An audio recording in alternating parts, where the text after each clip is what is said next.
बिस्मिल्लाहिर्रहमानिर्रहीम।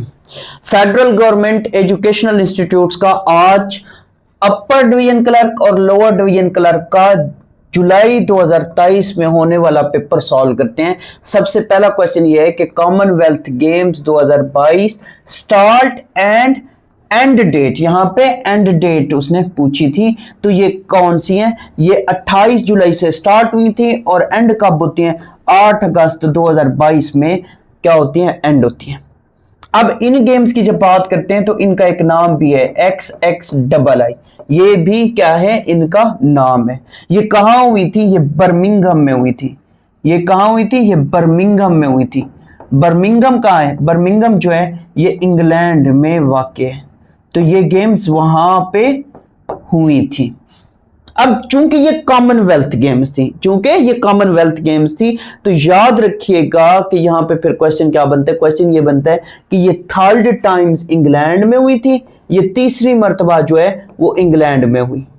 और अगर इसकी बात करें, यूनाइटेड किंगडम की बात करें, तो ये 7th टाइम्स थी। अब क्वेश्चन क्या बनता है? क्वेश्चन ये बनता है कि जब हम इसकी बात करते हैं ना, 7th टाइम्स यूनाइटेड किंगडम में हुई,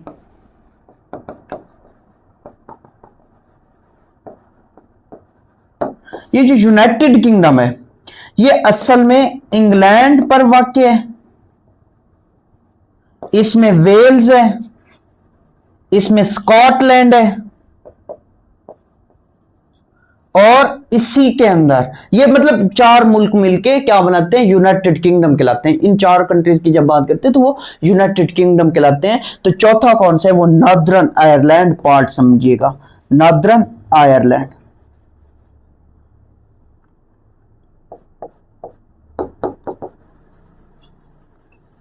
अगर इन तीन की बात करें तो इनको सिर्फ ग्रेट ब्रिटेन कहा जाता है। इन तीन की अगर हम बात करें तो इन तीन को ग्रेट ब्रिटेन कहा जाता है, जबकि इस नॉर्दर्न आयरलैंड को जब इनके साथ हम ऐड करते हैं तो वो फिर यूनाइटेड किंगडम कहलाता है।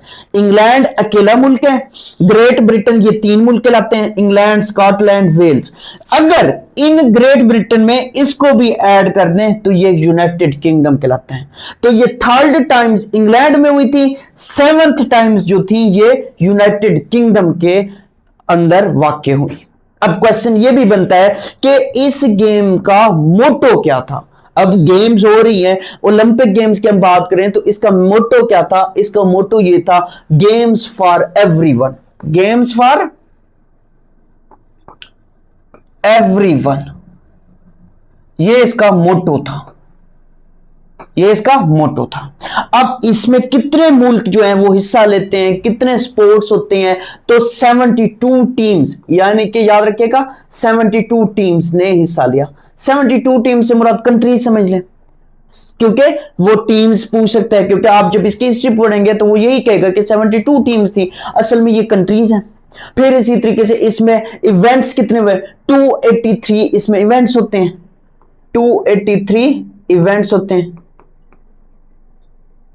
और इसमें यह भी याद रखिएगा कि फिर क्वेश्चन यह भी बन सकता है कि इसमें टोटल स्पोर्ट्स कितने थे? तो टोटल स्पोर्ट्स की अगर बात करें तो वो 20 स्पोर्ट्स थे। टोटल कितने स्पोर्ट्स थे? टोटल 20 स्पोर्ट्स थे।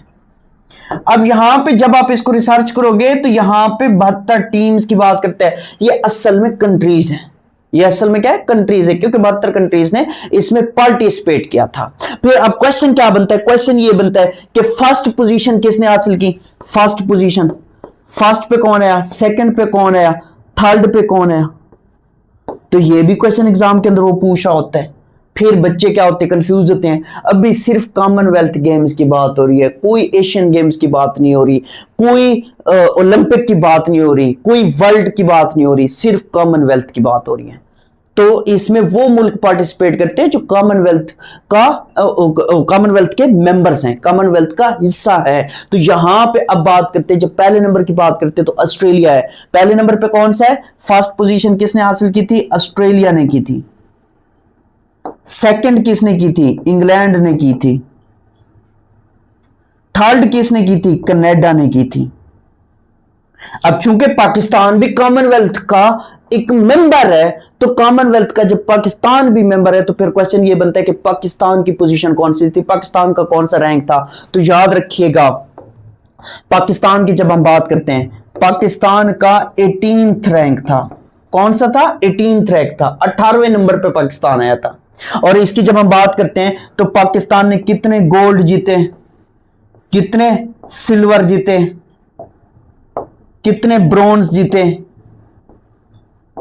ये भी क्वेश्चन याद रखिएगा।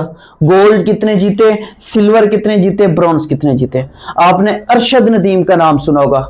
अरशद नदीम की जब बात करते तो उसने भी इसी गेम्स के अंदर गोल्ड जीता था। क्या जीता था? गोल्ड जीता था। तो पाकिस्तान ने 2 गोल्ड जीते थे, 3 सिल्वर जीते थे और 3 जो है वो ब्रॉन्ज जीते थे। टोटल कितने मेडल जीते थे पाकिस्तान ने? टोटल 8 मेडल जीते थे। और 8 मेडल्स जीतकर 18th रैंक पे पाकिस्तानी टीम एग्जिस्ट करती है। पाकिस्तान का एक तो नाम मैंने आपको बता दिया, अरशद नदीम, जिसने गोल्ड जीता था जवेलियन थ्रो के अंदर। फिर दूसरा जो था वो उसको भी देख लीजिएगा कि वो कौन सा था, उसका नाम क्या था जिसने गोल्ड जीता था। फिर इसी तरीके से नेक्स्ट क्वेश्चन की बात करते हैं। नेक्स्ट क्वेश्चन हमारे पास कौन सा है? नेक्स्ट क्वेश्चन है who was the first man to set foot on the moon. तो ये कौन था? ये नील आर्मस्ट्रांग था। नील आर्मस्ट्रांग जो है, अगर इसकी हम बात करें तो ये एक यूएस नेवी ऑफिसर था। ये क्या था? ये एक यूएस नेवी ऑफिसर था। अब इसी नील आर्मस्ट्रांग की जब बात करते हैं तो याद रखिएगा ये एक एस्ट्रोनॉट भी था। क्या था? एस्ट्रोनॉट भी था, एस्ट्रोनॉट। फिर ये एक एरोनॉटिकल इंजीनियर भी था, एरोनॉटिकल इंजीनियर भी था। इसने क्या क्या था? इसने यूएस नेवी में कमीशन भी हासिल किया था। जब यूएस नेवी ऑफिसर की बात की है तो ये यूएस नेवी में इसने कमीशन हासिल किया था। अब इसी की जब हम बात करते हैं तो ये असल में अपोलो 11, वो जो गाड़ी है, जो चांद गाड़ी समझ लें, या जो मिशन था, मिशन अपोलो 11, ये मिशन था अपोलो 11, ये वो मिशन था जो कि चांद पर गए थे। ये उसका कमांडर बनता है, ये उसका क्या बनता है? कमांडर बनता है। और ये कब गए थे? 1969 में गए थे। कब गए थे? 1969 में गए थे। अब इसमें टोटल ये जो मिशन था कितने मेंबर्स पर मुश्तमिल था? ये 3 क्रू मेंबर्स पर मुश्तमिल था। 3 क्रू मेंबर्स से ये तीनों थे। एक का नाम नील आर्मस्ट्रांग है, वो आपको पता है। अब दूसरा कौन सा था जो कि एग्जाम के अंदर भी दूसरा पूछ रहा होता है कि दूसरा बंदा कौन था? तो वो बज याद रखिएगा, बज अल्ड्रिन। बज अल्ड्रिन जो था ये दूसरा बंदा था जो कि चांद पर कदम रखता है। फिर तीसरा कौन सा था? वो मिशेल कॉलिंस था, मिशेल कॉलिंस था। ये तीसरा बंदा था। तो पहला नील आर्मस्ट्रांग, दूसरा बज अल्ड्रिन, तीसरा मिशेल कॉलिंस था। अब यहां पे फिर क्वेश्चन क्या बनता है? क्वेश्चन ये बनता है कि ये क्वेश्चन एग्जाम के अंदर उसने पूछा भी है कि नील आर्मस्ट्रांग की वफात कब हुई। तो नील आर्मस्ट्रांग की जो वफात है वो 25 अगस्त 2012 को हुई। 25 अगस्त 2012 को हुई। तो ये क्वेश्चन भी एग्जाम के अंदर वो पूछ रहा होता है। रेगुलर क्लासेस ज्वाइन करने के लिए नीचे दिए गए व्हाट्सएप नंबर पर रब्ता कर सकते हैं। नेक्स्ट क्वेश्चन है helicopter crash in Lasbela work for.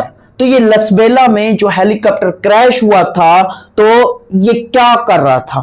तो ये असल में फ्लड रिलीफ ऑपरेशंस की निगरानी कर रहा था जो उस टाइम बलूचिस्तान में फ्लड आया हुआ था। और ये कब हेलीकॉप्टर क्रैश हुआ? तो ये 1 अगस्त 2022 को हुआ। ये कब हुआ? 1 अगस्त 2022 को हुआ। इसमें पाकिस्तान आर्मी के 6 जो जवान हैं, जो 6 आर्मी पर्सनल्स हैं, वो क्या हुए थे? वो शहीद हुए थे। सबसे पहले हम बात करते हैं ये लेफ्टिनेंट जनरल सरफराज अली साहब की।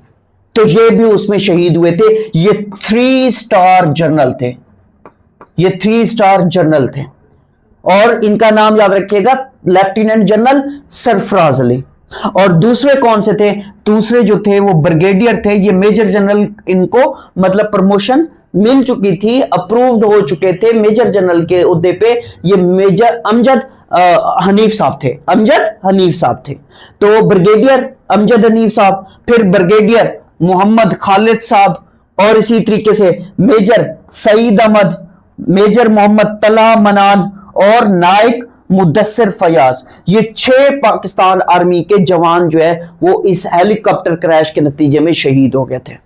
तो इनमें याद रखिएगा, एक 3 स्टार जनरल था, एक ब्रिगेडियर, 2 ब्रिगेडियर, अब इसको ब्रिगेडियर भी कह सकते हैं मेजर जनरल, क्योंकि ये अप्रूव तो हो चुके थे, अब इसको मेजर जनरल भी कह सकते हैं। और एक ब्रिगेडियर, 2 मेजर और एक नायक जो है वो शहीद हुए थे। और ये कब हुए? ये 1 अगस्त 2022 को हुए। और ये 6 आर्मी पर्सनल आपने लाजमी याद रखना है, और जगह का नाम भी याद रखना है। वो कौन सा है? वो है लसबेला। वो कौन सा है? वो लसबेला। नेक्स्ट क्वेश्चन की बात करते हैं। नेक्स्ट क्वेश्चन है, which is the currency of Indonesia? Indonesia की करेंसी कौन सी है? वो रुपया है। कौन सी है? रुपया। अब इंडोनेशिया की बात करें तो ये ना मोर देन 17,000 आइलैंड्स पर मुश्तमिल है। 17,000 आइलैंड्स पर मुश्तमिल है जब हम इंडोनेशिया की बात करते हैं। और इंडोनेशिया की जब हम बात करते हैं तो फिर क्वेश्चन ये भी बनता है कि ये लार्जेस्ट कंट्री है Muslim, largest Muslim country in the world, largest Muslim country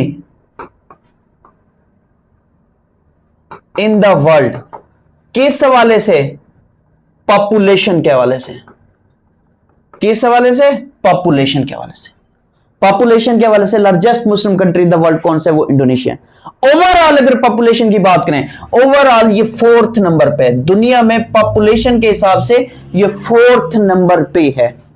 अब इसके बारे में फिर क्वेश्चन ये भी बनता है, आर्कीपिलागो। आर्कीपिलागो एक टर्म होती है, आर्कीपिलागो। ये क्या होती है? ये होती है cluster of islands, cluster of islands. जब आइलैंड्स को मिलाते हैं, मतलब कहने का ये कि बहुत सारे आइलैंड्स पर जब ये मुश्तमिल है तो वो एक क्लस्टर बन जाता है, क्लस्टर बन जाता है। जब क्लस्टर ऑफ आइलैंड है तो इसका मतलब क्या है? उसको एक टर्म फिर दी जाती है, आर्कीपिलागो कहा जाता है। तो largest archipelago country in the world भी कौन सा है? वो इंडोनेशिया है। Largest archipelago in the world कौन सा है? वो इंडोनेशिया है। क्योंकि इंडोनेशिया के जज़ायर की बात करें तो 17,000 से भी ज्यादा जज़ायर है, मोर देन है। और फिर क्लस्टर ऑफ आइलैंड, जब इसको इस तरह से मैं आपको कहूं, जजीरों का झुंड, जिसको हम क्या कहते हैं? झुंड कहते हैं, क्लस्टर कहते हैं झुंड। जजीरों का झुंड वो क्या कहलाता है? वो आर्कीपिलागो कहलाता है, आर्कीपिलागो। तो ये भी क्वेश्चन एग्जाम के अंदर वो पूछ रहा होता है। नेक्स्ट क्वेश्चन है, When State Bank of Pakistan was inaugurated, तो ये 1 जुलाई 1948 को इनॉग्रेशन इसकी की गई थी। इसका हेडक्वार्टर कहाँ है? इसका हेडक्वार्टर जो है वो कराची में है। और इसकी इनॉग्रेशन किसने की थी? कैद आजम साहब ने खुद की थी। कैद आजम साहब ने खुद की थी। और जो इसका हेड होता है, इसका हेड जो होता है वो कौन होता है? गवर्नर होता है। तो करंट इसका गवर्नर कौन है? तो इसका करंट जो गवर्नर है, गवर्नर, ये 2022 में अपॉइंट हुआ था। ये भी क्वेश्चन याद रखिएगा। इसका नाम जो है वो जमील अहमद है। क्या नाम है? जमील अहमद। ये करंट गवर्नर है। तो जब ये इनॉग्रेशन इसकी की गई थी उस टाइम फर्स्ट गवर्नर इसका कौन बना था? फर्स्ट गवर्नर, ये क्वेश्चन एग्जाम के अंदर मोस्टली वो पूछ रहा होता है। तो जैद हुसैन क्या थे? इसके फर्स्ट गवर्नर थे। जैद हुसैन इसके फर्स्ट गवर्नर थे। नेक्स्ट क्वेश्चन की बात करते हैं। नेक्स्ट क्वेश्चन है, the shortcut for copy command. Copy के लिए कंट्रोल सी होता है। कॉपी के लिए कंट्रोल सी होता है। कट के लिए कंट्रोल प्लस एक्स होता है। और इसी तरीके से पेस्ट के लिए कंट्रोल प्लस वी होता है। तो ये भी आपको पता होने चाहिए। नेक्स्ट क्वेश्चन है, शॉर्टकट की टू सेव एज के लिए F12 की को प्रेस करते हैं, सेव एज के लिए F12 की को प्रेस करते हैं। नेक्स्ट क्वेश्चन है which district is famous for orange fruits. Orange fruits के लिए कौन सा डिस्ट्रिक्ट जो है वो बहुत ज्यादा फेमस है, तो वो सरगोदा है, सरगोदा। और इसी तरीके से नेक्स्ट क्वेश्चन की बात करते हैं। नेक्स्ट क्वेश्चन है व्हाट इज द शॉर्टकट की फॉर डबल अंडरलाइन। अब अंडरलाइन क्या होता है, सबसे पहले तो ये बात को समझें। अंडरलाइन ये होता है कि जब भी आप देखते हैं, पढ़ते हैं, तो किसी ना किसी लफ्ज के नीचे ऐसे एक लाइन लगी होती है, इसको हम कहते हैं अंडरलाइन। और इसी के नीचे अगर एक और लाइन हो तो ये डबल लाइंस होती हैं, इसको हम फिर कहते हैं डबल अंडरलाइन। तो इसके लिए शॉर्टकट की क्या है, control plus shift plus D, control plus shift plus D. और यहां पे अगर अंडरलाइन की वैसे बात करूं तो कंट्रोल प्लस यू है, कंट्रोल प्लस यू होता है सिंगल अंडरलाइन करने के लिए। फिर इसी तरीके से नेक्स्ट क्वेश्चन है द शॉर्टकट की फॉर पेस्ट। पेस्ट के लिए कौन सा कंट्रोल वी है, जो कि ऑलरेडी मैंने आपको बताया है। और नेक्स्ट क्वेश्चन है identify the correct spelling. Correct spelling बताने हैं तो ब्यूरोक्रेसी, BURE आना चाहिए था, यहां पे ए नहीं है तो ये गलत है। अब BURE यू, CRACY ये ठीक है, तो ये ठीक है। इसमें क्या गलती है, इसमें आर नहीं है, इसमें BUR नहीं है, तो इस वजह से ये गलत है। उसमें BO आ गया तो ये भी गलत है, ये भी गलत है। लिहाजा ठीक कौन सा है, BUREU CRACY bureaucracy. Next question की बात करते हैं। नेक्स्ट क्वेश्चन है a man sold his motorcycle for 24,000, ये इसकी सेलिंग प्राइस हो गई। ये क्या हो गई, इसकी सेलिंग प्राइस हो गई। एंड अर्नड 20% प्रॉफिट, ये प्रॉफिट हो गया, इसने 20% क्या हासिल किया, प्रॉफिट हासिल किया।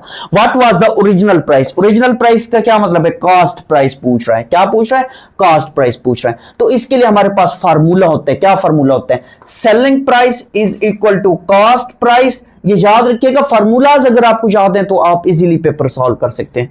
तो cost price into 1 plus profit percentage में जो आपको गिवन है वो कितना है, वो 20% है। 20% का क्या मतलब है, 20/100।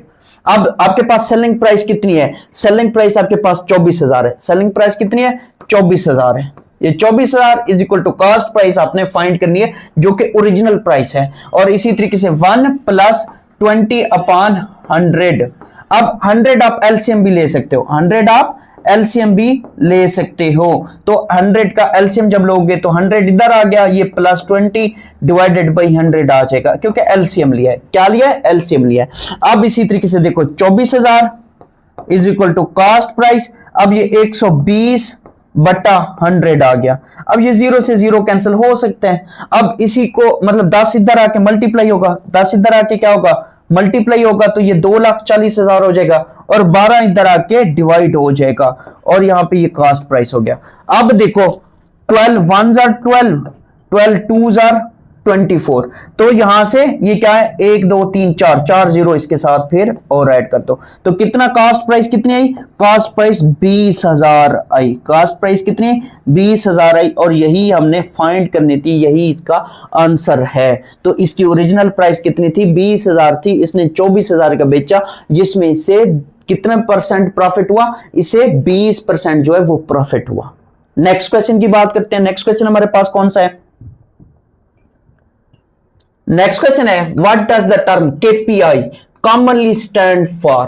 केपीआई जो होता है ये की परफॉर्मेंस इंडिकेटर होता है, की परफॉर्मेंस इंडिकेटर होता है। और नेक्स्ट क्वेश्चन है Pakistan is located in. Pakistan जो है ये साउथ एशिया में वाक़ है। ये कहां वाक़ है, साउथ एशिया में वाक़ है। नेक्स्ट क्वेश्चन है करेक्ट स्पेलिंग। करेक्ट स्पेलिंग बताने, अकोमोडेट, अकोमोडेट डबल सी, यहां पे सी नहीं है, एक सी है एक नहीं है, तो ये गलत हो गया। अब यहां पे देखो ACCOMMODAT, ये ठीक है। और इसको देखो ACCOMM आना चाहिए था, तो डबल एम नहीं है, इस वजह से ये भी कैंसिल हो गया। अब यहां पे देखो ACCOMMODAI आ गया, आई की वजह से ये भी गलत हो गया। तो इसका राइट ऑप्शन क्या बनता है, अकोमोडेट बनता है, ACCOMMODATE। नेक्स्ट क्वेश्चन है who invented Java programming language. ये जावा प्रोग्रामिंग जो लैंग्वेज है ये किसने इन्वेंट की, तो ये जेम्स गोसलिंग ने इन्वेंट की थी। नेक्स्ट क्वेश्चन है the term DFA stands for. ये असल में जब क्लरिकल स्टाफ होता है वो जब ऑफिस में काम कर रहा होता है तो वो इस तरह के छोटे छोटे पॉइंट्स लिखता है, जैसे KPI या जैसे मतलब ये DFA का मतलब होता है draft for approval, draft for approval. Next question की बात करते हैं। नेक्स्ट क्वेश्चन है where is Dasu dam situated. Dasu dam जो है ये KPK में वाक़ है। कौन से रिवर पे है? इंडस रिवर पे। कौन से रिवर पे?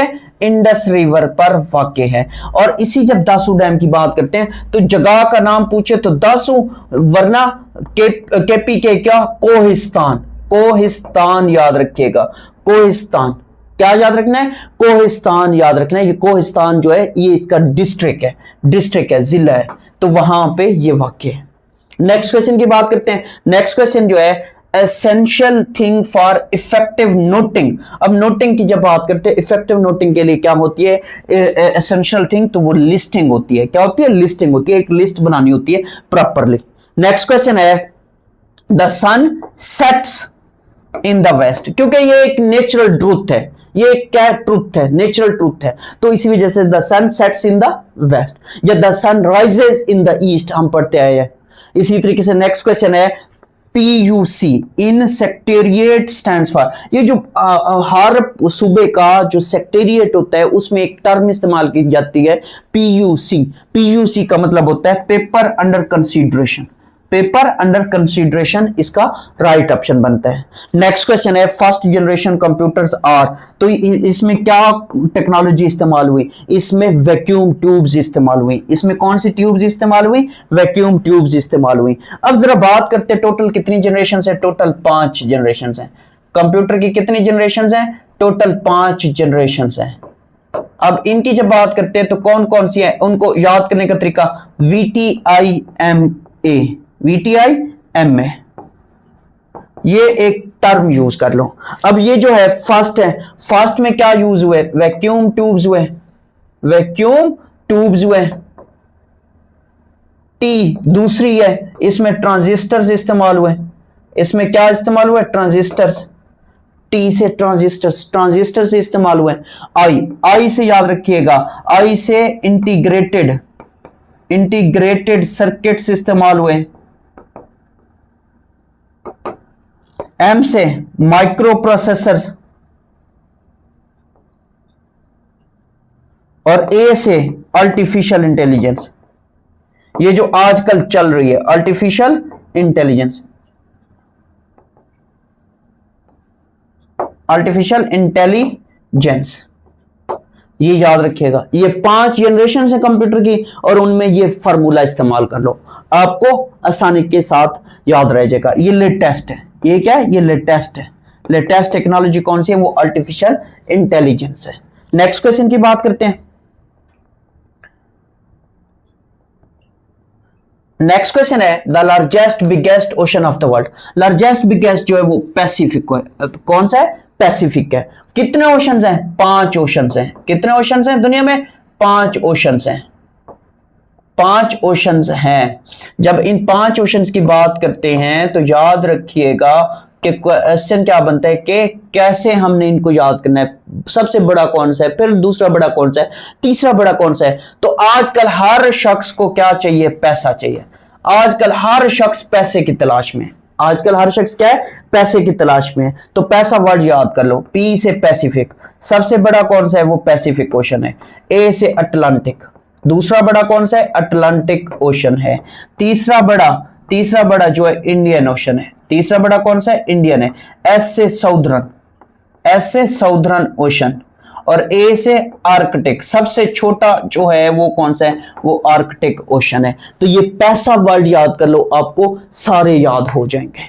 नेक्स्ट क्वेश्चन की बात करते हैं। नेक्स्ट क्वेश्चन हमारे पास है When Mohammad Ali Jinnah gave 14 points. तो कैद आजम ने 1929 में दिए थे। कैद आजम साहब की हेल्प किसने की थी इनको बनाने में? तो वो मौलाना मोहम्मद अली जौहर थे। मौलाना मोहम्मद अली जौहर, उन्होंने क्या की थी? उन्होंने कैद आजम साहब की मदद की थी इनको बनाने में। फिर याद रखिएगा कैद आजम ने क्यों दिए थे? नेहरू रिपोर्ट आई थी। क्या आई थी? नेहरू रिपोर्ट आई थी। नेहरू रिपोर्ट कब आई थी? 1928 में आई थी, जो मोतीलाल नेहरू ने, किसने? मोतीलाल नेहरू ने पेश की थी। किसने की थी? मोतीलाल नेहरू ने पेश की थी। कैद आजम साहब ने कहा था इसमें ये कुछ अमेंडमेंट्स कर दो, कुछ तरामीम कर दो, तो इन्होंने तरामीम करने से इनकार कर दिया था, जिसके नतीजे में कैद आजम साहब ने अपने 14 पॉइंट्स दिए थे।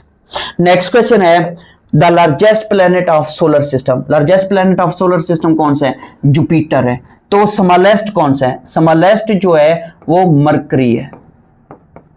और टोटल हैं कितने? टोटल 8 है। टोटल कितने प्लैनेट्स हैं? टोटल 8 प्लैनेट्स हैं, तो ये भी याद रखिएगा।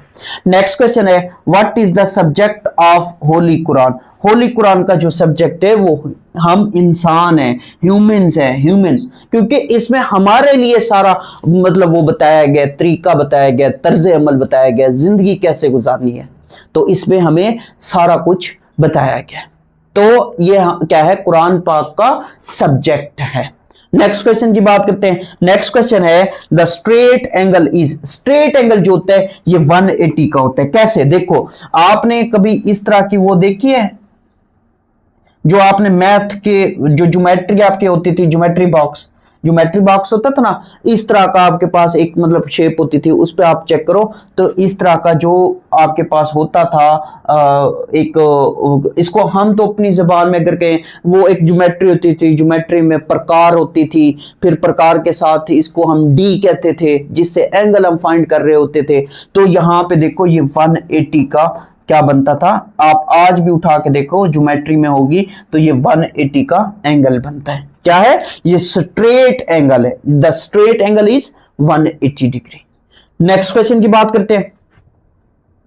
नेक्स्ट क्वेश्चन है a set of rules that governs data communication is known as that. अब यहां पे ये देखो set of rules, set of rules जो होता है उसको हम प्रोटोकॉल कहते हैं, प्रोटोकॉल्स कहते हैं। तो वो क्या करता है? गवर्न्स डेटा कम्युनिकेशन, जो डेटा कम्युनिकेशन के लिए इस्तेमाल होते हैं उसको प्रोटोकॉल्स कहते हैं।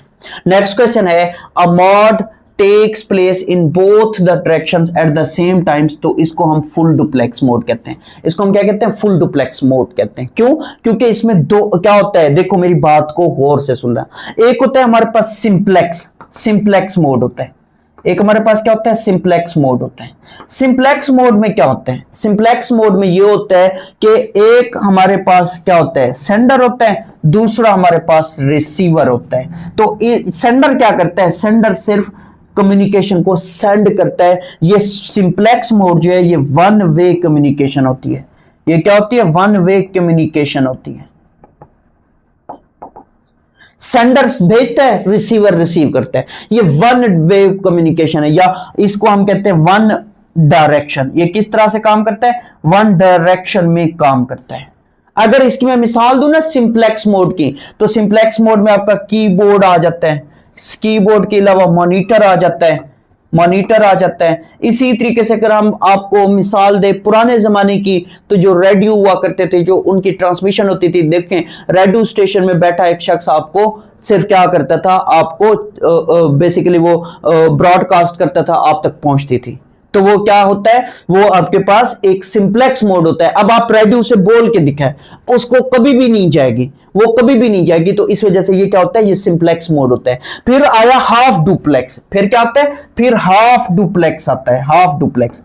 अगला कौन सा है? हाफ डुप्लेक्स है। हाफ डुप्लेक्स में क्या होता है? हाफ डुप्लेक्स में सेंडर क्या करता है? सेंडर पहले भेजता है, रिसीवर रिसीव करता है, रिसीवर रिसीव करते हैं। जब रिसीवर रिसीव कर लेता है, फिर रिसीवर क्या करता है? रिसीवर फिर सेंडर को उस क्या करता है? फिर भेजता है।